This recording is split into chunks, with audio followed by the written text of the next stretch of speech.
Hey y'all, Jay Matlin with Key Realty. Yes, I'm driving and I know I should probably not be doing a live video, so I'm sorry I'm not making eye contact, but I'm driving. So I wanted to pop on here and talk about the process of selling your house, selling property. So sometimes this doesn't go as planned. Sometimes things happen a little quicker.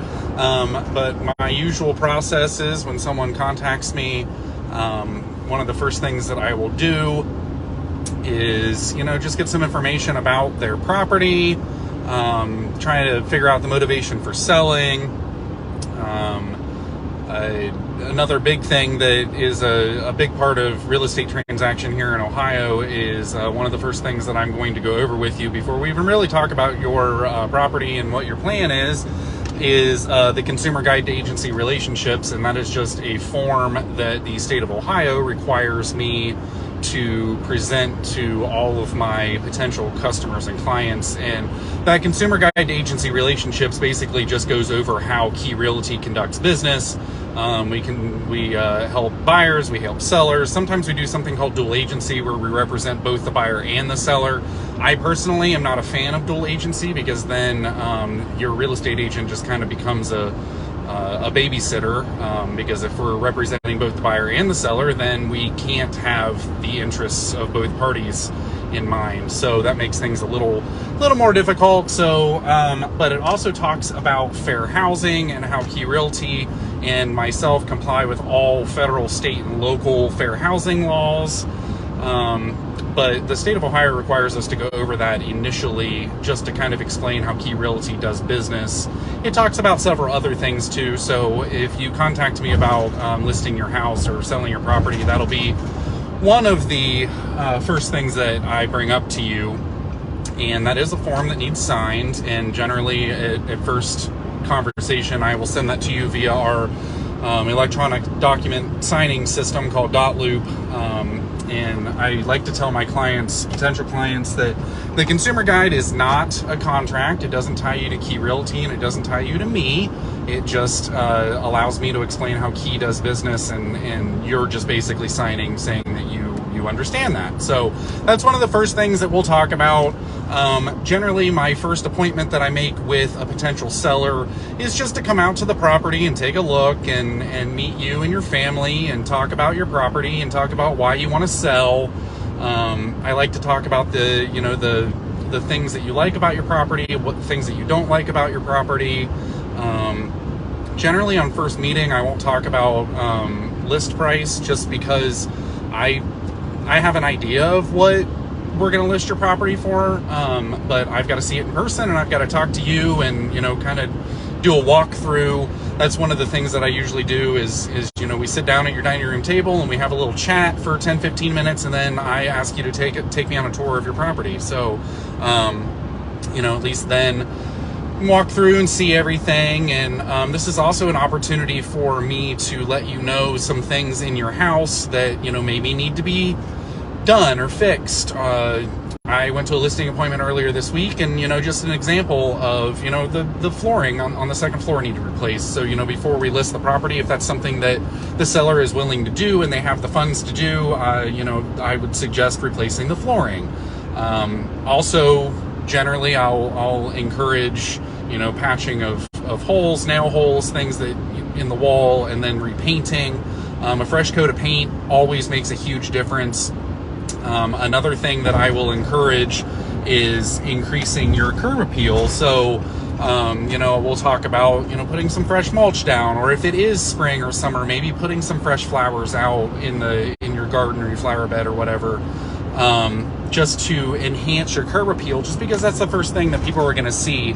I mean, most people looking for a house now, buyers looking for houses now, are going to be looking online anyway. So they're going to see the inside of the house and stuff too, but there's still a good majority of people that will drive by a property before contacting an agent just to see if they're interested in it. So you want to make sure that the outside of the house looks great too. A lot of times during that initial meeting, I'm also looking for things that may disqualify the property for government-backed loans like FHA and VA and USDA. There are certain things that a property has to comply with in order to be conforming with a government loan. The big things that I'm usually looking for are missing or loose railings, chipping, peeling paint, unfinished work. Like if you've got exposed, unfinished drywall, like from a, middle of working on a project or something, those types of things would have to be taken care of in order for the house to qualify for a government-backed loan. But that is one thing that we will put in your listing on the MLS is, what kind of financing does the property qualify for? And if it is genuinely a property that doesn't qualify for a government-backed loan, then we will put that in the listing that, it has to be a conventional loan or a portfolio type loan or cash, just because it won't conform with a government-backed loan. So, another thing that we usually talk about is all of the paperwork. I like to bring the paperwork with me on that initial meeting, and if everything is in order and we want to go ahead and sign the paperwork, I have it available. That usually includes the listing agreement, some paperwork that Key has internally that we're required to use, but also is the lead-based paint disclosure and the residential property disclosure form. The lead-based paint disclosure form is required for any property that was built pre-1978. If your house was built after 1978, you're not required to fill out that form, but that form is just to disclose whether or not you know of any lead-based paint on the property, and if you do know of any, if you have any reports or anything, and whether or not it's been mitigated. And that is also a form that you'll fill out, and then once you have an interested buyer that wants to make an offer, they will also have a chance to review that, and they'll sign off on it also. Same thing for the residential property disclosure form. This is a form that I like to give my sellers ahead of time so that they can take a look at it and kind of have an idea of what they're going to be filling in or not filling in. Fun thing with the residential property disclosure form, the very first page has instructions on how to fill out the form, and I have to turn that over to you as the seller, and you read the instructions and you answer all the questions in the property disclosure to the best of your ability. I'm not allowed to help you answer the questions, and I'm not allowed to touch the form. So the state actually requires it to be that way. So that's kind of interesting. But yeah, so that's first initial meeting. Generally, if we don't do the paperwork and stuff, I usually come back a couple days later or whenever you're ready to actually put the house on the market, and we'll actually do the paperwork. I don't take my own photos because I believe that iPhone photos are not the greatest. So one of the services that you receive with using me as a real estate agent is professional photography with a professional photographer. I generally use Stephanie West Photography, and she's great. She does a plethora of different types of photography, but she does house photography, and she is amazing at it. So plug for Stephanie West. But she does great, and the photos always turn out great, and generally my sellers get compliments on their photos, so that's pretty awesome too. Once your house is on the market, we sign all the paperwork. I put it in the multiple listing service. Hey Nate. I put it in the multiple listing service.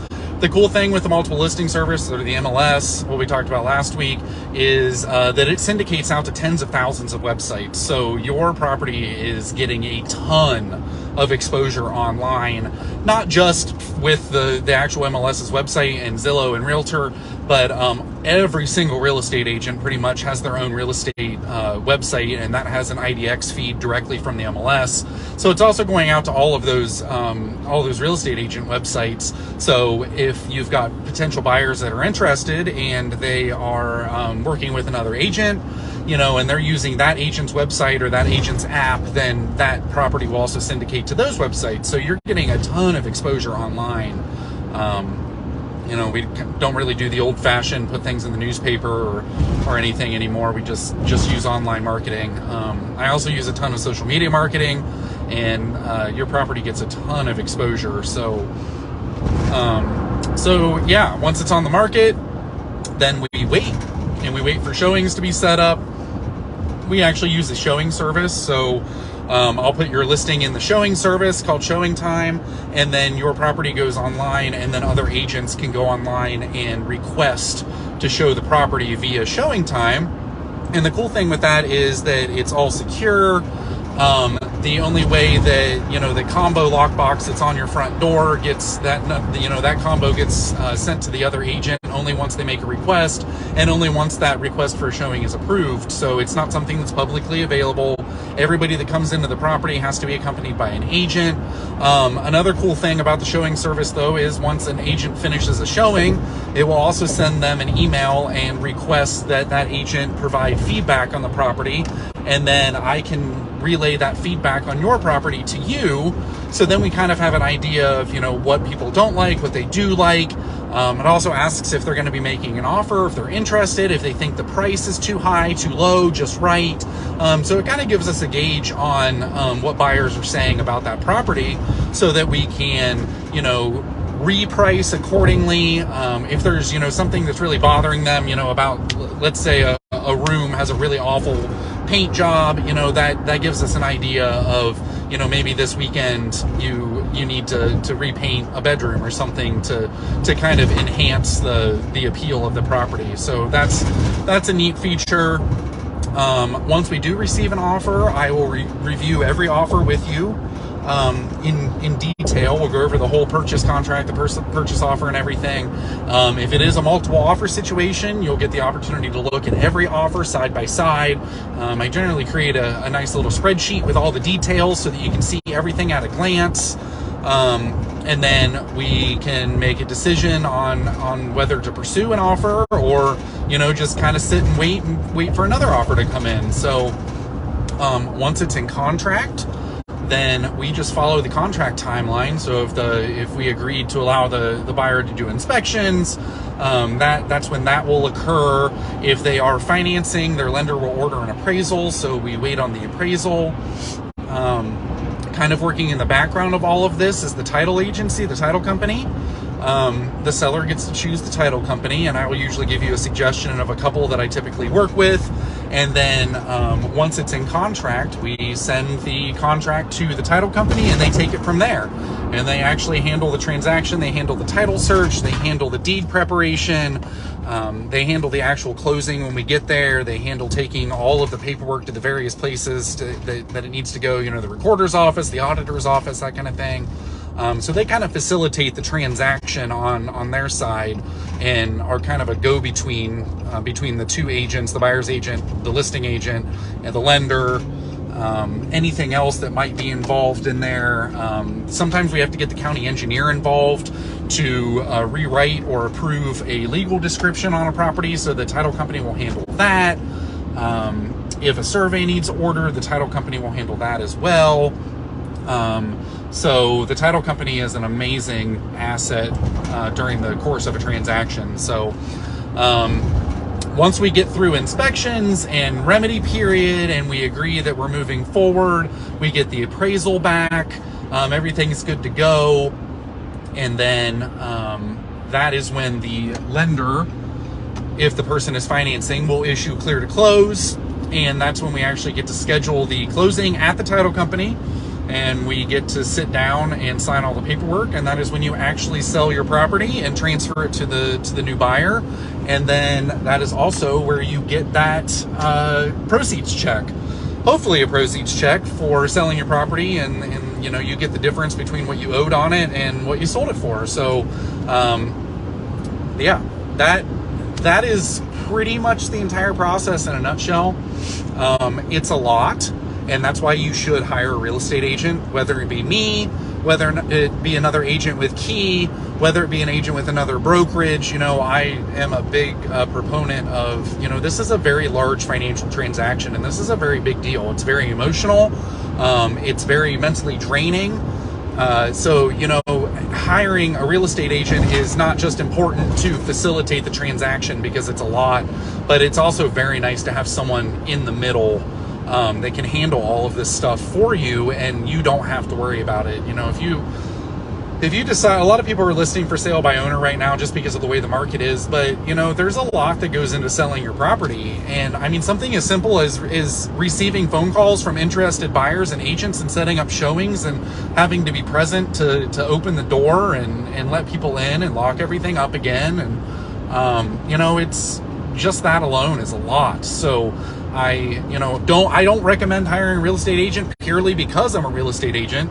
I recommend hiring a real estate agent because real estate agents are professionals, and this is their entire job. So, I would love it if you would hire me to sell your property. But this is a very large transaction, and you need to be comfortable with whomever you do decide to hire. So that's why I usually put on things that, contact your favorite real estate agent, because that real estate agent is really going to be helpful through a sales transaction. So, anyway, I just want to pop on here and talk about that for a little bit. I'm sorry, I'm rambling, and it is a lot. Please reach out if you have questions, or if you just want to talk about, if you're just curious about your home's value. Please reach out. I would be more than happy to do a market analysis for you. No cost, no obligation. You don't have to sign anything saying that you're going to sell your property or anything. Even if you want to reach out and ask questions and then use another real estate agent. Not really a fan, but, like I said, you need to be comfortable with whoever you choose to help sell your house or to help buy a house. So, anyway, just wanted to pop on here for What's Up Wednesday, say hello. If you have any questions, or if you just want to, talk real estate or talk about your property, feel free to reach out. My phone number will be in the comments below, or just reach out on Facebook Messenger. That's fine too. Advice is always free. I'm always happy to pass on my knowledge and expertise to other people, so feel free to reach out. Anyway, have a good rest of your Wednesday, good rest of your week, and I will see you next Wednesday.